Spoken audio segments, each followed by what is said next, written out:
ராசாத்தி நீயும் தான் பூக்கோலம் போடத்தான் புள்ளிமான் புள்ளி எல்லாம் வாங்கி வருவேன்.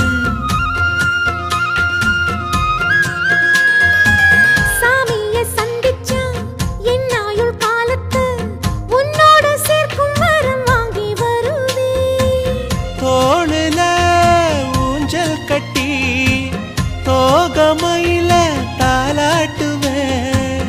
வீசங்காத்து சல்லடையால சலிச்சு தூசி எடுப்பேன். உனக்கு மூச்சு கொடுப்பேன்.